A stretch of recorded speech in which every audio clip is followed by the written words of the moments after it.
আমার ভালোবাসার মিষ্টি বন্ধুরা, তোমরা সবাই কেমন আছো? আমি জানি তোমরা এই গরমে একটুও ভালো নেই। তাই তোমাদের মনকে শীতল করতে আমি লামিয়া চলে এসেছি নতুন একটি মজাদার গল্প নিয়ে। আজকের গল্পটি শুনলেই তোমাদের পাইপ দিয়ে জল বের হয়ে যাবে। তাই গল্পটি শোনার আগে অবশ্যই হেডফোন ব্যবহার করো। আমার নাম কাইফা। আমার স্বামী আমাকে বিয়ে করার আগে আরও একটি বিয়ে করেছিল, কিন্তু আমার স্বামীর প্রথম স্ত্রী কিছুদিন পর নিজ থেকে আত্মহত্যা করে মারা গিয়েছিল। কিন্তু কেন মারা গিয়েছিল তা আমি জানি না। আমি এখন ওনার দ্বিতীয় স্ত্রী। আমার স্বামীর বাড়িতে গিয়ে আমার স্বামীর প্রথম স্ত্রী কেন মারা গিয়েছিল তা জানার জন্য আমি বেকুল হয়ে যাই। কিন্তু স্বামীর বাড়িতে যাওয়ার কিছুদিন পর আমার সাথে ঠিক একই ঘটনা ঘটল। তখন আমার মরা ছাড়া কোনো উপায় ছিল না। বাকি ঘটনাটা গল্পতেই বলি।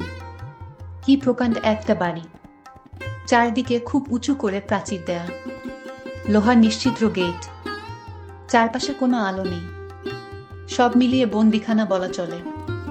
এই বাড়িটাই জিহাদের। কাইফা ভয়ে ঢোক গিলে। কিভাবে এখানে থাকবে সে, বাবা মা, দাদি, নীলু বাবা আর মোজাম্মেলকে ছেড়ে? বাড়িতে ঢোকার পর একজন বয়স্ক পুরুষ আর একজন কম বয়সী মেয়েকে দেখতে পেল ওরা। দুজনই সবুজ পাড়ের সাদা শাড়ি পরে আছে, হাতে মোমদানি। জিহাদ বলল, ইলেকট্রিসিটি নেই, একটু পর চলে আসবে, তোমরা চিন্তা করো না। বয়স্কা পুরুষটি কাইফাকে দোতলার একটা রুমে নিয়ে গেল। রুমটা সাজানো, চারপাশে মোমবাতি জ্বালিয়ে রাখা আছে। কাইফার সাথে নীলু আর মোজাম্মেলও ছিল।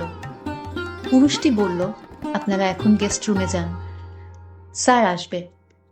নীলু জার্নি করতে পারে না, এতখানি জার্নি করে একদম নেতিয়ে পড়েছে সে। তাই কাইফাকে বিদায় জানিয়ে নীলু আর মোজাম্মেল চলে গেল। কাইফার খুব ভয় ভয় করতে লাগলো। চারপাশটা নীরব হওয়ায় গাছের পাতা নড়ার শব্দ কেমন ভয়ঙ্কর লাগছে। তবে সব ভয় ছাপিয়ে আরও একটা ভয় কাইফার মনে দানা বেঁধেই চলেছে। ওই লোকটা কি করবে না করবে, সে তো মানসিকভাবে একদমই প্রস্তুত নয়। এমন সময় জিহাদ রুমে এসে ঢুকল, দরজার ছিটকিনি লাগালো। কাইফা চমকে উঠল, উঁচু স্বরে বলল, আপনি দরজা আটকাচ্ছেন কেন? পরক্ষণেই ভয় কেটে গেল। এই মানুষটি তার স্বামী। কাইফা নিজেকে সামলে জিহাদের দিকে তাকালো। এই প্রথম। মা ঠিকই বলেছে, এই লোক আসলেই সুদর্শন। কানের কাছে রূপালি চুলগুলো মানিয়ে গেছে তার চেহারার। কাইফা দৃষ্টি নামিয়ে ফেলল। জিহাদ বলল, কাইফা তুমি ঘুমিয়ে পড়ো, সারাদিন জার্নি করেছ। কাইফা অবাক হয়ে তাকিয়ে রইল। জিহাদ আরও কিছু বলতে যাচ্ছিল, হঠাৎ দেয়ালের দিকে তাকিয়ে চুপ করে গেল। কাইফা দেখল পলকেই জিহাদের চেহারা কেমন হিংস্র হয়ে উঠেছে, রাগে কাঁপছে সে। কাইফা ভয়ে ভয়ে জিজ্ঞেস করল, কি হয়েছে আপনার, এমন করছেন কেন? জিহাদ জবাব না দিয়ে চিৎকার করে ডাক দিল, বাবা বাবা। বয়স্ক পুরুষটি ছুটে আসলো। কাইফাকে অবাক করে দিয়ে জিহাদ সেই পুরুষের গালে প্রচণ্ড জোরে একটা চড় বসিয়ে দিল। পুরুষটি ধপ করে ফ্লোরে পড়ে গেল। বহু কষ্টে সে উঠে দাঁড়ানোর পর আবার জিহাদ একই কাজ করল। এবারের চড়টা আরো জোরে ছিল। পুরুষটির ফ্লোরে পড়ে মাথা ফুলে গেল। জিহাদ দাঁতে দাঁত চেপে হিসিয়ে বলল, সোহানার ছবি কই, সোহানার ছবি কই বল। কাইফা ভয়ে থরথর করে কাঁপতে লাগলো। এত বয়স্ক বাবার বয়সী পুরুষের গায়ে কিভাবে হাত তুলতে পারল? কিন্তু পুরুষটির কোনো বিকার নেই, যেন চড়থাপ্পড় খাওয়া একটা স্বাভাবিক বিষয়। সে মাথা নিচু করে বলল, হীরা মামুনি রুমে রেখেছি, ভেবেছি নতুন বউ আসবে, কিছু যদি মনে করে। জিহাদ হাত মুষ্টিবদ্ধ করে বলল, জানিয়ে আয়, 10 সেকেন্ড টাইম। পুরুষটি ছুটে বেরিয়ে গেল। কিছুক্ষণ পরই ফিরে এলো একটা বিশাল বাঁধানো ছবি নিয়ে। ছবিটা নিজের হাতে পেয়ে ইশারায়, তারপর নিজেই সেই ছবিটাকে দেয়ালে টানালো। ছবিতে একটা মেয়ে লাল বেনারসি পরে তাকিয়ে আছে, যেন কাইফার দিকেই। জিহাদ ছবিটায় খানিকক্ষণ হাত বুলিয়ে দিল, তারপর কাইফার দিকে তাকিয়ে বলল, এ আমার প্রথম স্ত্রী সোহানা, আমার প্রথম ভালোবাসা। ওকে না দেখলে আমার অস্থির লাগে, কিন্তু ও তো আর এই দুনিয়ার নেই, তাই ওর ছবিটা আমার শোবার ঘরে থাকে। এতে তোমার আপত্তি আছে? কাইফা ভয়ে ভয়ে বলল, না। বেশ, তাহলে ঘুমিয়ে পড়ো। কাইফা বিছানায় শোয়া মাত্র বুঝল যে সে কতটা ক্লান্ত। মানসিকভাবে সে প্রচণ্ড দুর্বল হয়ে পড়েছে। সকালে ঘুম ভাঙার পর জিহাদকে সে ঘরে দেখতে পেল না। ঘড়িতে দেখল 7টা বাজে। ইস, এত দেরি হয়ে গেছে। খাট থেকে নামার সময় জিহাদ ঘরে ঢুকল। ভ্রু কুঁচকে বলল, তুমি এখনো সাজগোজ করনি কেন? নতুন বউকে এমন বিধবা বিধবা লাগলে কেমন করে হবে? আলমারি থেকে একটা লাল শাড়ি বের করে পরো। আর টেবিলে দেখো মালা আছে, মালাটা পরে নিও। কথাগুলো আদেশের ভঙ্গিতে বলে জিহাদ চলে গেল। কাইফা চোখের পানি মুছল। জিহাদের কথা মতো সেজে নিচে গিয়ে সে অবাক। মিলু আর মোজাম্মেল খাবার টেবিলে বসে আছে জিহাদের সাথে। কাইফাকে দেখে ওদের হাসি আরো বেড়ে গেল। কাইফা এসে একটা চেয়ারে বসল। জিহাদ উঠে চলে গেল কিচেনে। মোজাম্মেল বলল, জানো দুলাভাই আমাদের জিজ্ঞেস করে জেনেছে তোমার প্রিয় খাবার কি, তারপর নিজেই রান্না করেছে। এখনো করছে। কাইফা কি বলবে বুঝতে পারল না, বলল, কি বলছিস? নীলু বলল, হুম্বুরা ভূতে সেই প্রেম যাচ্ছে কাইফাকে পেয়ে। মালা বানানা নিজ হাতে আবার কাইফাকে পরিয়ে দিচ্ছে। মোজাম্মেল বলল, উফ আপু, তোমার বেশি মুখ চলে। বুড়ো বুড়ো করো না তো, ছোটাপু কষ্ট হবে। বলেই ওরা হাসতে লাগলো। বাবা থামিয়ে নীলু বলল, যতটা খারাপ প্রথমে ভেবেছিলাম উনি আসলে ততটা খারাপ না রে। কাইফা শুকনো মুখে তাকিয়ে রইল। লোকটাকে তো কাল রাতে খুব খারাপ মনে হয়েছিল। সে কি আসলে ভালো নাকি কাইফা কিছুই বুঝতে পারল না। কাইফা অনেকবার ভেবেছিল নীলুকে গত রাতের ঘটনা খুলে বলবে, কিন্তু তাকে তো একা পাওয়াই যাচ্ছিল না। সারাক্ষণ সে আর মোজাম্মেল জিহাদের সাথেই আড্ডা দিচ্ছিল।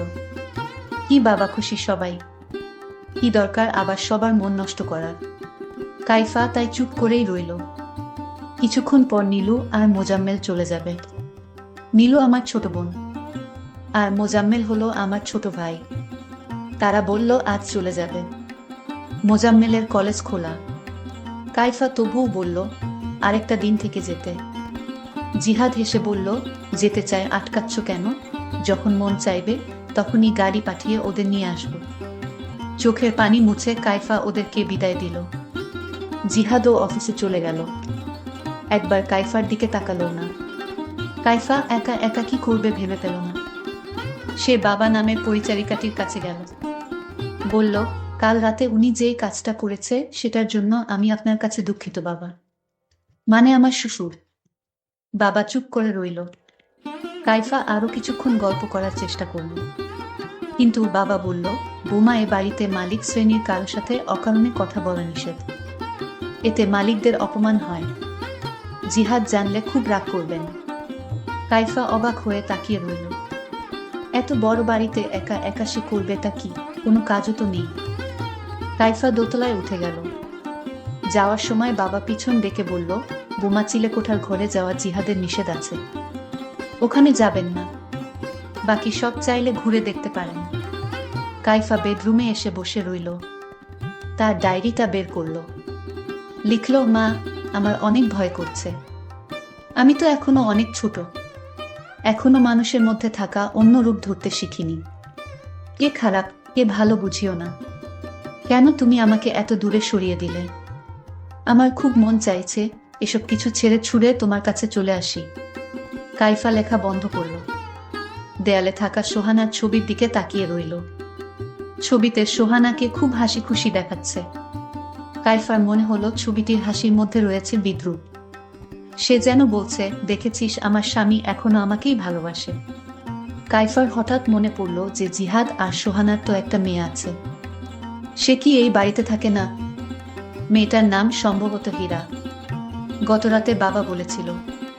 কাইফা হীরাকে খুঁজতে লাগল। দোতলার শেষ ঘরটার দরজা খোলা। কাইফা একটু উঁকি দিয়ে দেখল একটা 10-12 বছর বয়সী মেয়ের হাত পা বাঁধা। কম বয়সী কাজের মেয়েটি তাকে খাইয়ে দেওয়ার চেষ্টা করছে। হঠাৎ কাইফাকে দেখে কাজের মেয়েটি বিস্ফোরিত চোখে তাকালো। বলল, ম্যাডাম আপনি এখানে এসেছেন কেন? যান তাড়াতাড়ি।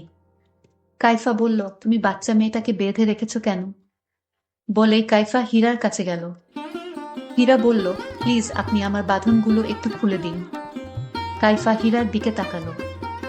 গায়ের রং শ্যামলা, কি টানা টানা চোখ, কি অদ্ভুত মায়া চেহারা।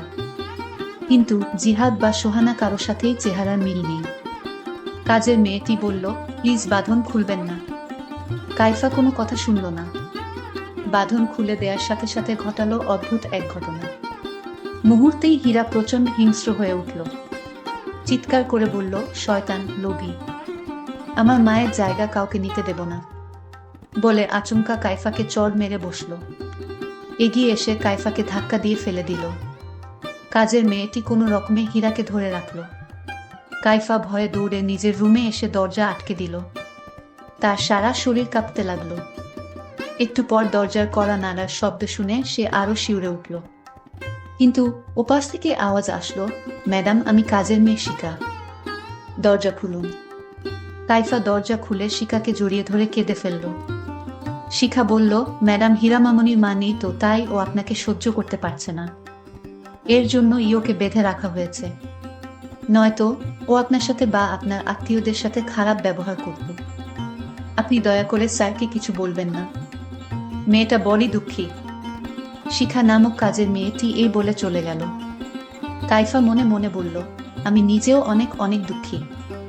রাতে জিহাদ ফিরার পর কাইফা সবটা বলে দিল।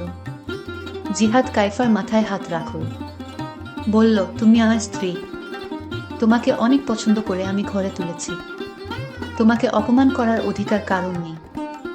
এরপর শিখাকে ডাকল জিহাদ, বলল, যাও হীরাকে নিয়ে এসো। শিখা কেঁপে কেঁপে বলল, স্যার, মাফ করে দেন, বাচ্চা মানুষ। জিহাদ বলল, আরেকটা কথা বললে তোকে। হঠাৎ কাইফাও ভয়ে কাঁপতে লাগলো। বিচার দেয়াটা আসলেই উচিত হয়নি। শিখা হীরাকে নিয়ে রুমের দরজার কাছে দাঁড়ালো। জিহাদ ঝাঁঝালো কণ্ঠে জিজ্ঞেস করল, তুমি তোমার মায়ের গায়ে হাত তুলেছ, তোমাকে আমি ক্ষমা করব না হীরা।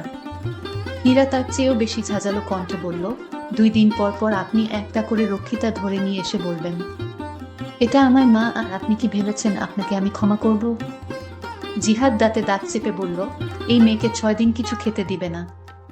শিখা কেঁদে ফেলল, বলল, স্যার, ও এমনিতেই 2 দিন ধরে কিছু খাচ্ছে না, প্লিজ স্যার। জিহাদ বলল, 6 দিন এর আগে এ বাড়ির কোনো খাবার যদি ওকে দিয়েছিস, তাহলে তো জানিস আমার কথা অমান্য করলে কি হয়। শিখা হীরাকে নিয়ে চলে গেল। কাইফা কাঁদতে কাঁদতে বলল, বাচ্চা মেয়েটাকে মাফ করে দিন, আমার দোষ সব।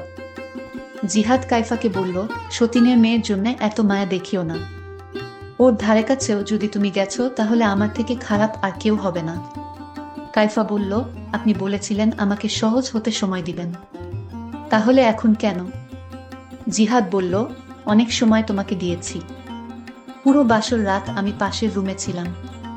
হা হা হা করে হাসতে লাগলো। যথেষ্ট সময় দিয়েছি। কাইফা ভয়ে ফ্যাকাশে হয়ে গেল। জিহাদ বাতি নিভিয়ে বেশ কয়েকটা মোমবাতি জ্বালালো। সোহানার ছবির কাছে নিয়েও কয়েকটা মোমবাতি রাখলো। বলল, দেখো সোহানা, তোমাকে ছাড়াও আমি চলতে পারি। বলেই কিছুক্ষণ হাসলো। কাইফা ভয়ে ভয়ে তাকিয়ে রইল। এরপর জিহাদ বাবার মধ্যেই গা কাঁপিয়ে কেঁদে উঠল। কাঁদতে কাঁদতে রুম থেকে সোহানার ছবি নিয়ে বেরিয়ে গেল। কাইফা কি করবে বুঝতে পারল না। জিহাদের গলা শোনা যাচ্ছে, রাগ করে না সোহানা, কোনো রাগ না। কাইফা ভালো করেই বুঝতে পারছে এর মাথায় সমস্যা আছে, সে খুব বড় বিপদে ফেসে গেছে, এখান থেকে পালাতেই হবে। তারপর আমি যখন পালানোর জন্য তৈরি হলাম, তখন আমার শ্বশুর আব্বা আমাকে বলল, বোমা, তুমি এভাবে পালিয়ে যেও না। জিহাদকে যদি তোমার ভয় লাগে তাহলে তুমি আমার রুমে থাকো, তাও তুমি পালিয়ে যেও না। শ্বশুরেরও কথা আমি কিছুতেই ফেলতে পারিনি, আর তাই শ্বশুরকে বললাম, আপনার ছেলের মাথায় কি কোনো সমস্যা আছে? শ্বশুর বলল, না, সমস্যা নেই, তবে তার প্রথম স্ত্রী মারা যাওয়ার পর থেকে মাঝে মাঝে এরকম হয়ে যায়। শ্বশুর অনয় বিনয় করে বলল, মা, তোমার যদি ভয় করে তাহলে তুমি আমার রুমে থাকো। একদিন পার হয়ে গেলেই দেখবে জিহাদ আগের মতো হয়ে গেছে। তোমার সাথে ভালো আচরণ করবে, তাকে ভালো হতে একটু সময় লাগবে। তোমার যত্ন পেলে সে তাড়াতাড়ি সুস্থ হয়ে উঠবে। তবে আমি মনে মনে চিন্তায় পড়ে গেলাম, সুর তার রুমে থাকতে কেন বলল? এর মধ্যেও কি রহস্য আছে? আরও তো অনেক রুম পড়ে আছে, ওই রুমে থাকার কথা না বলে শ্বশুর তার নিজের রুমে থাকার জন্য কেন বলল? ঠিক আছে, দেখি কি হয়। আমি শ্বশুরের রুমে আমার স্বামীর ভয়ে শুয়ে পড়লাম। আমার শ্বশুর নিচে পাটি বিছিয়ে শুয়ে পড়ল। আর আমি কাঠে শুয়ে পড়লাম। কিন্তু আমার চোখে কিছুতেই ঘুম আসতেছিল না। আমি ঘুমানোর চেষ্টা করলাম। হঠাৎ স্বামীর ডাক শুনতে পেলাম। স্বামী আমার নাম ধরে ডাকতে লাগলো, কাইফা, এই কাইফা, তুমি কোথায়? শুনছো না তোমায় আমি ডাকছি? কাইফা তার স্বামীর কথাগুলো শুনতে পেল, কিন্তু কোনো উত্তর দিল না। তারপর আমার স্বামী নিশ্চুপ হয়ে ঘুমিয়ে গেছে মনে হয়। আমার শ্বশুর ভেবেছিল আমি ঘুমিয়ে গেছি, তাই শ্বশুর ধীরে ধীরে পাটি থেকে উঠল। আমি লক্ষ্য করছিলাম সুর আব্বা কি করে। তখন শ্বশুর আব্বা দেখলাম আমাকে একটা ডাক দিল, বুমা। যখন আমার কোনো সাড়া পেল না, আবার ডাক দিল। যখন কোনো সাড়া পেল না, তখন চুকেশ থেকে একটা সাদা রুমাল বের করলো, আর সেই রুমালে কি যেন মিশ্রিত করলো। তারপর আমার মুখের উপর ছুঁড়ে মারল। আমি তখন সাথে সাথে জ্ঞান হারিয়ে ফেলি। তারপর সকাল হলো, আমার যখন জ্ঞান ফিরল, আমি বুঝতে পারছি আমার সাথে কি হয়েছিল। আমার কাছে ব্যাপারটা অদ্ভুত মনে হলো। কেন আমার সাথে এমনটা হলো? আমি কি দোষ করেছি এই পরিবারে? আমি তো একটা গরিব ঘরের মেয়ে, কেন আমাকে সুর এবং আমার স্বামী আমার সাথে এরকম আচরণ করবে? আমি কি দোষ করেছি? আল্লাহর কাছে বারবার ভিক্ষা চাইছিলাম, আল্লাহ, এ পরিবার থেকে আমাকে বাঁচাও। আমি যখন রুম থেকে বের হচ্ছিলাম, তখন কাজের মেয়েটি আমাকে বলল, ম্যাডাম, আপনি কই ছিলেন? আপনার স্বামী আপনাকে খুঁজছিল। আমি কাজের মেয়েটির সাথে আজ ঘটে যাওয়া ঘটনাটা শেয়ার করলাম। কাজের মেয়েটি তখন কেঁদে কেঁদে বলতে লাগলো, আমার মা আছে, বাবা নেই, কিন্তু আমার মায়ের চিকিৎসা এবং পরিবারের খরচের জন্য এ বাড়িতে বুয়ার কাজ করি। রান্না থেকে শুরু করে সাহেবের মেয়েকে দেখাশোনা সবকিছু আমার করতে হয়। আচ্ছা, তোমাকে একটা প্রশ্ন করি। কাজের মেয়েটি বলল, কি বলবেন বলেন ম্যাডাম। আমি তখন কাজের মেয়েটিকে জিজ্ঞেস করেছিলাম, তুমি তো এ বাড়িতে অনেকদিন যাবত আছো। আচ্ছা, জিহাদের প্রথম স্ত্রী কিভাবে মারা গিয়েছিল? কাজের মেয়েটি বলল, ম্যাডাম, এ কথা যদি জিহাদ বা তার বাবা জানতে পারে, তাহলে আমাকে জানে মেরে ফেলবে। আমি বললাম, কিছুই জানবে না কেউ, তুমি নির্ভয়ে আমাকে বলো। তখন কাজের মেয়েটি যা বলেছিল তা শুনে মনে হলো আমার দম বন্ধ হয়ে আসছে। কাজের মেয়েটি বলল, জিহাদ স্যারের প্রথম স্ত্রী সোহানা নিজ ইচ্ছায় দুনিয়া থেকে চলে গিয়েছিল। আমি তাকে প্রশ্ন করলাম, কেন, তার সাথে এমন কি হয়েছিল যে সোহানা নিজ ইচ্ছায় ওপারে চলে গেল? কাজের মেয়েটি বলল, সব কারণ জিহাদের বাবা মানে সোহানার শ্বশুর। সোহানার শ্বশুর সোহানার সাথে অদ্ভুত আচরণ করত। একদিন সোহানার সাথে এমন ঘটনা ঘটিয়েছিল যেটা কোনো বোমার পক্ষে মেনে নেওয়া সম্ভব ছিল না, তাই সোহানার পক্ষেও মেনে নেওয়া সম্ভব হয়নি। সোহানা ম্যাডামকে জিহাদ স্যার খুব ভালোবাসত। আজ সোহানাকে হারিয়ে জিহাদ স্যার পাগলের মতো হয়ে গিয়েছে। আর প্রথম যেদিন আপনি এই বাড়িতে এসেছিলেন, তখন তো আপনি নিজ চোখে দেখতে পেয়েছিলেন জিহাদ তার বাবাকে জোরে জোরে চড় মেরেছিল। জিহাদের বাবা চোরের আঘাত সইতে না পেরে মাটিতে পড়ে গিয়েছিল। এটা তো আপনি নিজ চোখে দেখেছিলেন ম্যাডাম। বন্ধুরা, আমি লামিয়া অনেক কষ্ট করে তোমাদের জন্য ভিডিও বানাই, আর পরবর্তী গল্পে আমি আমার ইমো নাম্বার দিব এবং তোমরা সবাই আমার সাথে ভিডিও কলে কথা বলতে পারবা। শুধুমাত্র যারা আমার চ্যানেলটিকে সাবস্ক্রাইব করবে, আমি তাদের সাথে ভিডিও কলে কথা বলবো।